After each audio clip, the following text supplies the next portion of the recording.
สวัสดีครับลุงดมเล่าเรื่องผีอยู่กับห้องบันทึกเสียงรถทัวร์เรคคอร์ดครับ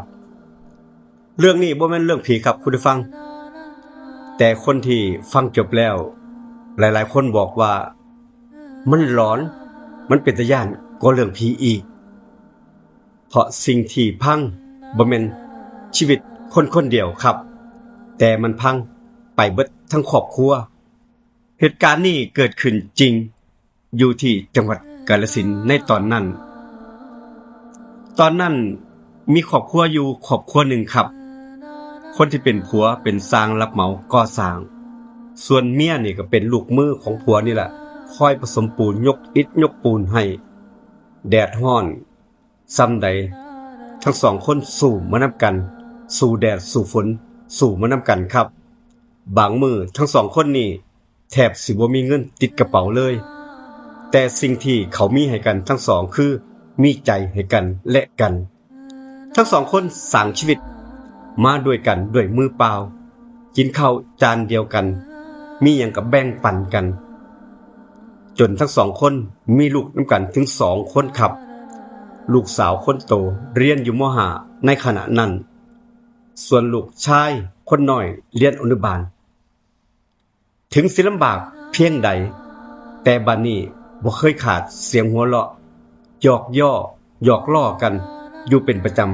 ำได้ยินเสียงคุยกันจอกกันอยู่ตลอดเวลาครับมื้อนึงชีวิตของครอบครัวนี่แหละคนหนึ่งในครอบครัวนี้เริ่มเปลี่ยนผันเริ่มเปลี่ยนไปฝ่ายคนที่เป็นผัวรับงานเหมาก่อสร้างขนาดใหญ่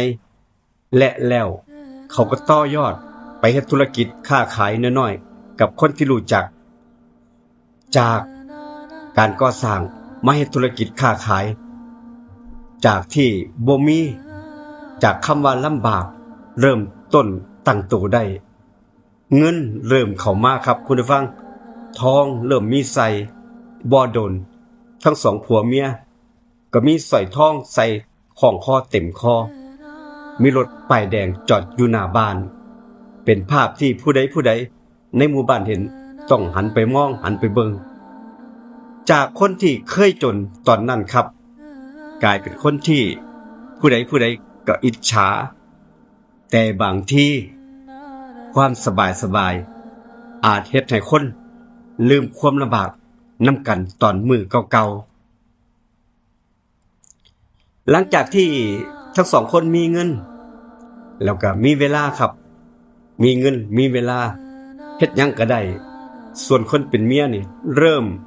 ซื้อโทรศัพท์มาใหม่เล่นโซเชียลหลายขึ้นติดต่อกับหมู่พวกหลายขึ้นจากแค่เบิ่งคลิปกลายมาเป็นแชทจากแชทธรรมดากลายเป็นคนที่คุยกันรู้ใจกันคุยกันทุกคำเขาเป็นคนที่บ่รู้ดอกว่าภาพที่เห็นอยู่ในโทรศัพท์เป็นผู้ใดมาแต่ไสเขาหลงในตอนนั้นเขาหูแค่ว่าเว้าม่วนเอาใจเก่งมีเวลาให้ตลอดเวลาต่างจากผัวที่ต้องออกไปทำงานนอกบ้านกลับมาก็เหนื่อยก็ดึกแทบสิบ่มีเวลาคุยกันเหตุการณ์สะสมไปทีละน้อยครับคุณผู้ฟังใจของเธอคนที่เป็นเมียเนี่ยนะครับเริ่มออกจากบ้านใจเริ่มออกจากบ้านออกห่างบ้านแล้วใจไปอยู่กับเนื้อกับตัวโดยที่เธอยังอยู่ที่เดิมเธอมุ่งเธอหวังอยู่กับสิ่งใหม่ๆเธอลืมตัวลืมทุกสิ่งทุกอย่างที่เคยสร้างกับผัวเก่าเสียงแจ้งเตือนในมือถือตอนนั้นครับคุณผู้ฟังกลายเป็นสิ่งที่เธอรอคอยแต่ละมือเธอหยิบโทรศัพท์ใจจดใจจ่อรอข้อความที่ส่งเข้ามาหาเธอรอยยิ้มที่เคยให้ลูกกับเต้าบัดนี้มื้อนี้เริ่มบ่อยู่ในหน้าจอบ่อยากคุยกับลูกกับเต้าแล้วบ่อยากสนใจแล้วเธอนี่ใจจดใจจ่ออยู่กับโทรศัพท์คำเว้านั้นคำเว้าหวานๆที่เคยได้ยินที่บ่เคยได้ยินจากผัวเก่าเนี่ยแหละครับแต่เธอได้ยินจากคนใหม่ แฟนคนใหม่ที่เธออ้างว่าแฟนคนใหม่นี่ล่ะ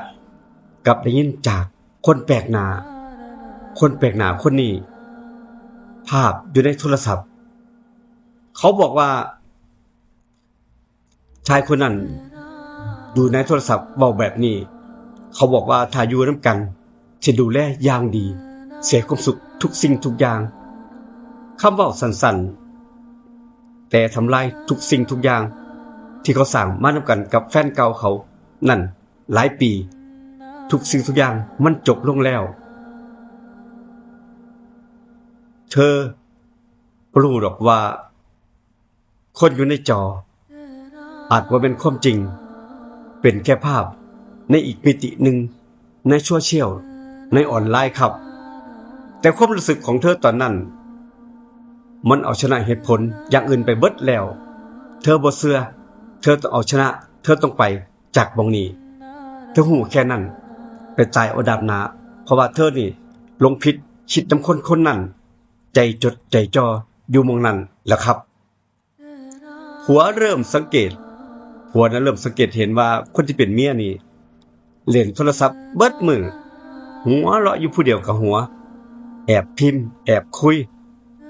แต่คนที่เป็นผัวนี่เลือกบ่โต้ตอบบ่เงียบบ่ว่าบ่ด่าปล่อยมันแล้วแต่มันสิเล่นเพราะคิดว่าแบบนี้แหละแค่เรื่องเล็กๆน้อยๆเดี๋ยวมันก็ผ่านไปละแต่เขาบ่รู้ดอกว่าสิ่งที่เขาคิดว่าเล็กๆน้อยๆนั่นกำลังสิทำร้ายชีวิตของเขาทั้งชีวิตครอบครัวเขาทั้งครอบครัวครับเช้ามื้อต่อมาบ่มีเสียงเมียเอิ้นลูกบ่มีเสียงเฮ็ดกับเขาวมีแต่ความเงียบอยู่ในบ้านมื้อนั้นบรรยากาศอยู่ในบ้านเงียบกระดาษแผ่นหนึ่งที่มีข้อความเขียนไว้ว่าฉันขอไปใส่ชีวิตของฉันเด้อเธออยู่กับลูกก็แล้วกันส่วนทองเงินฉันเอาแค่นี้ละแต่ที่สำคัญฉันขอรถคันใหม่คันเดียวเท่านั้นแล้วเธอก็หายไปจากชีวิตของเธอทิมลูกกับผัวของเธอนี่แหละทิมไป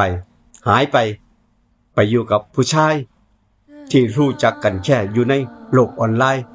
อยู่ในโลกโซเชียลเท่านั้นส่วนคนที่เป็นผัวนั่งนิ่งอยู่หน้าบ้านตอนนั้นเหมือนคนที่เบิดอะไรตายอยากสิ้นไปแล้วทั้งชีวิตบ่เหลือหยังแล้วจากคนที่เคยมีครบกลายเป็นคนที่บ่เหลืออีหยังแล้วใจก็เบิดแล้วบ่มีหยังเหลือแล้วส่วนลูกสาวก็เริ่มเก็บตัวบ่เว้าบ่คุยเก็บตัวเงียบส่วนลูกคนน้อยถามทุกมื้อถามบอกว่าแม่ไปไสพ่อแม่ไปไสมื้อใดแม่สิกลับมาพ่อคำถามง่ายๆแต่บ่มีคำตอบครับคุณผู้ฟังคนในหมู่บ้านเริ่มเว้ากันว่าคนนี่ในหมู่บ้านเริ่มนินทากันว่าบางคนว่าเมียนี่บ่พอเมียมันบ่พอมันมีผัวมันน่ะมันก็ยังไปเอาสิเอาใหม่มันบ่พอเมียมันน่ะบางคนก็ว่าผัวนี่บ่ดีบ่เอาใจเมียแต่ความจริงคือเฮาบ่ฮู้นำเขาดอกครับว่าเรื่องภายในมีหยังเกิดขึ้นเพราะว่าเฮาเป็นคนภายนอกบ่มีผู้ใดรู้เรื่องในครอบครัวเรื่องนี้ดีเท่ากับคนทั้งสองคนสิ่งเดียวที่รู้แน่ๆคือครอบครัวหนึ่งมันพังไปแล้วเพราะคนที่บ่เคยเห็นหน้ากันมาหลอกมาพาเธอไปจากครอบครัวนี้โลกโซเชียลมันเป็นตาย้านหม้องนี้แหละครับคุณผู้ฟังบ่แม่นว่าที่ใช้คาถาอิหยังมาเอิ้นบ่แม่นว่ามีอาถรรพ์อิหยังมาบอกแต่สำหรับเรื่องนี้สามารถเฮ็ดให้คนถิ่มทุกสิ่งทุกอย่างถิ่มอดีตที่เคยมาลำบากมานำกันถิ่มไปอยู่กับสิ่งที่เธอเหลียวบ่เห็นเธอคิดว่าเขาดีเว้าม่วนเอาใจเก่งเท่านั้นเองผัวในสมัยก่อนอาจหลอกให้ย่านแต่ผัวในสมัยนี้คือความหลงอยู่ที่ในมือถือนั่นเองอย่าหลงเก็บคนที่บ่ฮู้จักแค่หน้าจออย่าหลงผิด กับคนที่บ่รู้จักอยู่หน้าจอคนที่ลำบากมานำกันตลอดชีวิตหายากที่สุดของใหม่อาจดูดีแต่บ่ได้หมายความว่ามันสิจริงจังกับเฮาสิ่งที่พังง่ายๆที่สุดในโลกสมัยนี้คือความไว้วางใจในโลกออนไลน์บางคนครับบ่ได้โดนผีหลอกหรอกครับแต่โดนโลกออนไลน์หลอกจนบ่เหลือหยังบ่มีหยังเหลือทิ่มไปทั้งครอบครัวหนีไปอยู่กับคนอื่นหลอกแม่นกับตัวเองขอบคุณกับการติดตามครับคุณผู้ฟังเป็นเรื่องที่มีคติเตือนใจนำมาเล่าให้กับคุณผู้ฟังได้ฟังกันเราโดยลุ่มลมเราเรื่องผีของบันทึกเสียงรถทั่วไอคอร์ดครับลาคุณผู้ฟังไปก่อนคลิปนี้พี่นี่ไปก่อนครับเจอกันอีพีหน้าสวัสดีครับ